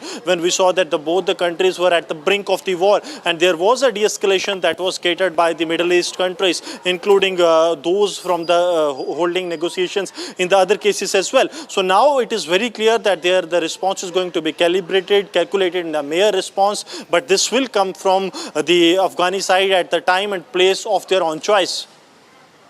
That's right. And this is a major warning that's been coming in from the Afghanistan government. Thank you so much, Gursimran, for giving us all of those details at this moment. And now, viewers, biggest political news break on Republic TV. This is about the BJP reshuffle that's most likely to be announced tomorrow. An all-new BJP team could be announced tomorrow at around 12 p.m. A formal announcement is likely tomorrow at 12 p.m. A major BJP reshuffle is likely to be followed by a cabinet reshuffle. In fact, this is a major Republic news break that you've heard it first, and a major announcement to be expected tomorrow as well. In fact, Republic has filed a ground report, a detailed ground report on this from the ground, from Prakashar, who has been breaking this story today. And Prakashar, give us more update on this. A ground report has been filed as well. Let's go to that right now. Well, yes, the BJP is all set for the overhaul at the organizational level, and it has been done in consultation with Prime Minister Narendra Modi, Amit Shah, various RSS leaders, including and as well the National President of the BJP, Nitin Nabin. It was long pending ever since Nitin Nabin took over as the president of the party in February, and after this stalemate in the parliament, before the parliament session also it was expected, but now the BJP is ready to send a message to the people all across India after the stalemate in parliament and also the protest that took place in at Jantar Mantar. The BJP wants to send a message to the youth that it is up for overall, and with infusion of youth, women, as well as experienced leaders, it would be a mix, and various political leaders who are into the cabinet would be moved out, and many leaders would be a part of the new overall that would be and would be inducted into the party affairs, and thereafter the cabinet regime would also follow suit. That's right. Thank you so much for that. And now we move on to another breaking news coming in at the moment.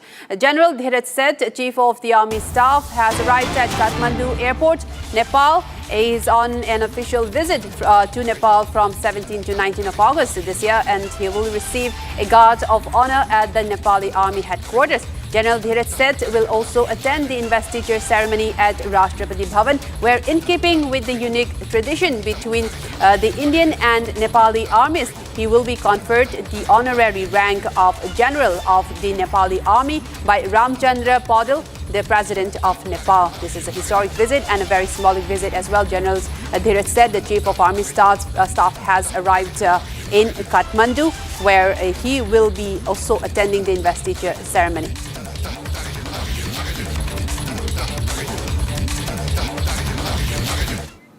And moving on to another story, the civil unrest, which is a culmination of decades of systemic exploitation, where the Pakistan-occupied Jammu and Kashmir citizens are demanding the abolition of 12 assembly seats reserved for refugees living in Pakistan. And as mentioned, as the locals are state-rigged by Islamabad to control the local administration. Now, the ongoing protests in Pakistan-occupied Jammu and Kashmir have spanned more than 2 months, and in the latest assault by the Pakistani army, civilians were once again targeted in Kotli in POJK. Take a look at this report for more.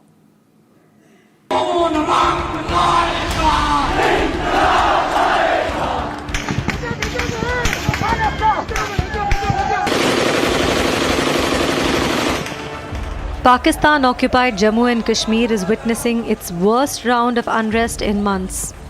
Police की तरफ से shelling जारी है. Mass protests have spread across major towns, and fresh clashes are reported between demonstrators and the security forces. This time, visuals are from Kotli in the Pakistan-occupied Jammu and Kashmir.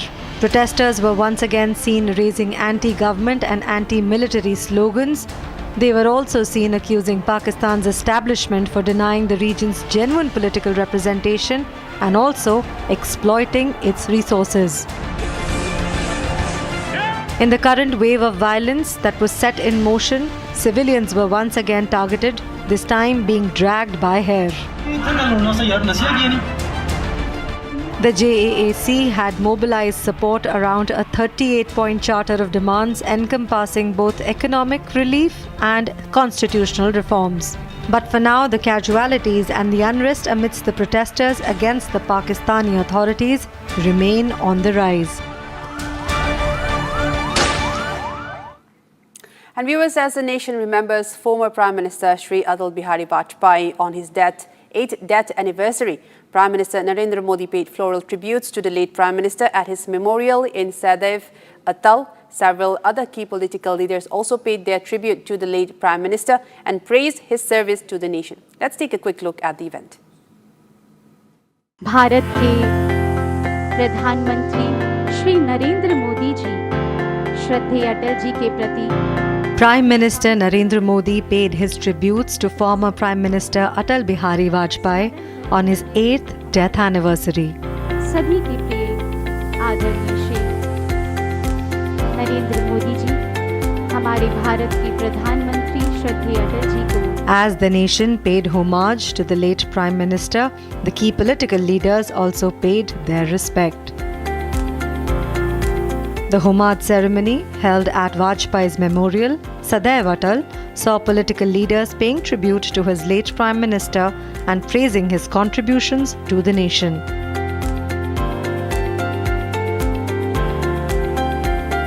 The late Prime Minister, as Bharat Ratna awardee during his tenure as PM, played a key role in some of the significant events that happened in the nation that later became a history. He served as the PM of India during the Pokhran nuclear test and made education a fundamental right for the children.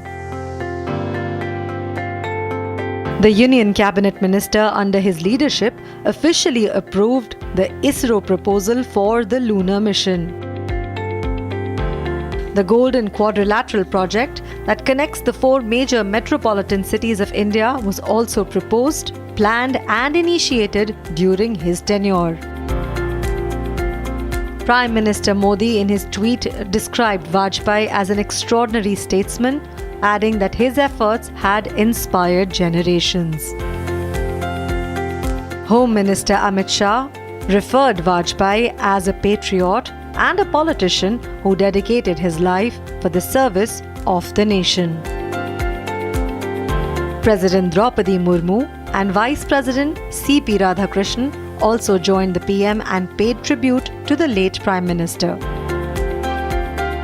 Other key leaders of BJP were also seen paying their tribute to the late leader. The late PM had served the nation for 3 times and was conferred as the Bharat Ratna in 2015.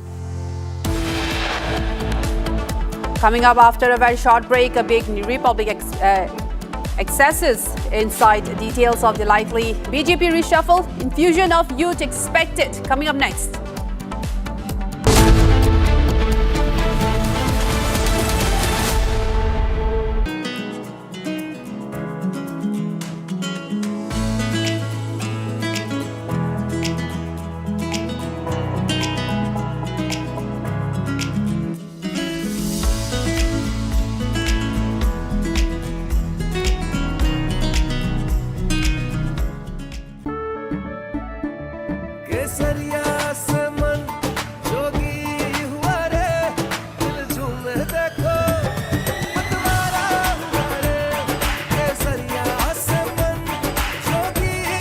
हर पल मनाओ केसरी त्योहार। विमल, बोलो जुबान केसरी। चमकी चाट से क्या बना है? सैंडविच लस्सी और छाछ हर घूंट में चमकी चाट। अब बताओ स्वाद आया? असली स्वाद सिर्फ चंकी चाट।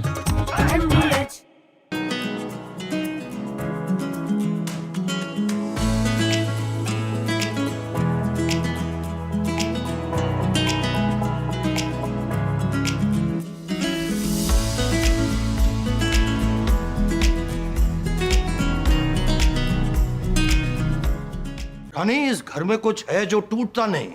ये पिलर कभी नहीं टूटेगा। रुंगटा स्टील टीएमटी से बना। रुंगटा नहीं तो घर स्ट्रॉन्ग नहीं। रुंगटा स्टील टीएमटी बार एकदम सॉलिड। आर प्योर सूजी पास्ता उबालो मिलाओ और खाओ। 8 मिनट में तैयार। क्या टेस्ट है सबका राजा हार्डकोर मसाला।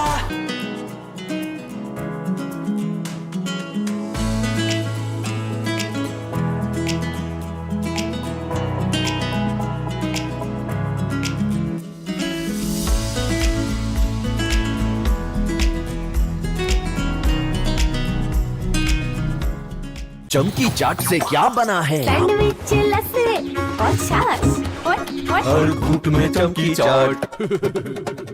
ड्राई फ्रूट और दही बड़े। चमकी चाट से स्वाद बढ़े। असली स्वाद सिर्फ चंकी चाट।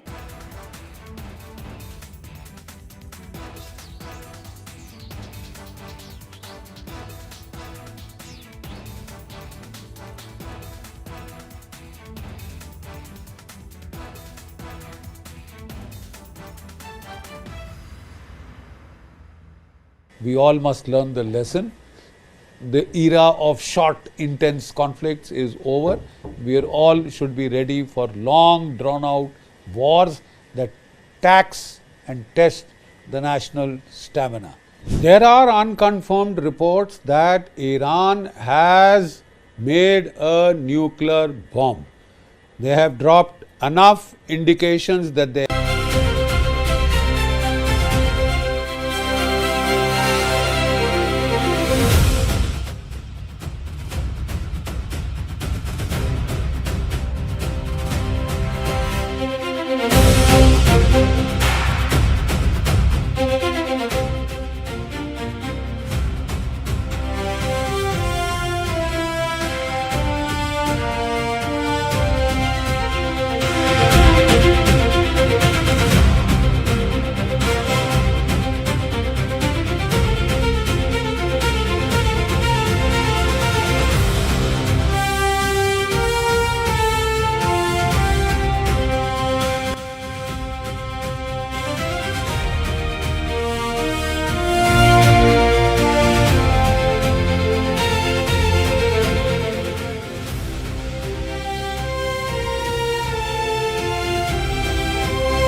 with me, Rajiv Makni. Thank you very much.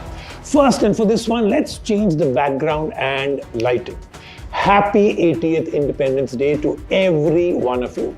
A day that means so much to every single citizen of this incredible country. And on today's show and every RTech show, we guarantee independence also. Independence from tech confusion. The tech world is drowning in a sea of PR firms with ready-made scripts and billion-dollar marketing budgets from brands. Every brand is screaming at you to buy their latest game changer, and every reviewer is doing what? Just reading a PR script. Well, the PR script ends here. At RTech, we expose the half-truth. We give you the only thing that actually matters, the unvarnished, unapologetic truth. Time to get back to our regular programming and deep dive into all the independence we've packed into today's show. We're strapping into a 1,30,000 rupee gadget that Virat Kohli and Cristiano Ronaldo actually use for recovery. But is it a fitness medical marvel, or is it just an expensive leg warmer? Google is dropping the new Pixel 11 lineup, new chips, new camera, new promises. But did they finally get the prices right? And robot beggars are now hitting the street. Unbelievable, but it's actually true. They're programmed to ask you for spare change. We decode this dystopian nightmare, and trust me, it's much weirder than you think. And India's free payment dream is absolutely over. The government just pulled the plug on the ban on UPI fee. So that means your daily cup of chai is going to become a little bit more expensive. And we're just getting warmed up because there's so much more that we're going to actually do on the show today. So much truth to tell, so little time. So let's hit it. Welcome to Hype Autopsy, where PR headlines come to die and the truth gets a resurrection. The first is the big one. UPI is not free anymore, and Apple Pay arrives a decade later. On August 4th, the finance minister walked into parliament and changed the law on UPI. The government isn't charging you a dime. They just deleted the rule that said nobody can charge for using UPI either ways. For 6 years, UPI was a locked fortress of free transactions. Banks couldn't charge, merchants couldn't charge, period. But the banks were bleeding cash. Now let's not be naive. This fee that they're going to put on large merchants, they aren't going to absorb it out of the goodness of their heart. They will raise prices. You're shocked? It's true. You will pay anyway.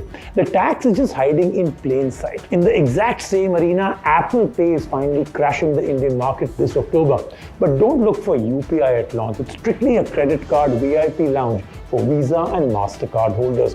Apple still needs some more approval in a sponsor bank before the UPI even gets a seat at the table. So the ultimate verdict, UPI just got secretly more expensive, and Apple Pay is only for those people who actually love super expensive things. Moving on, Apple's foldable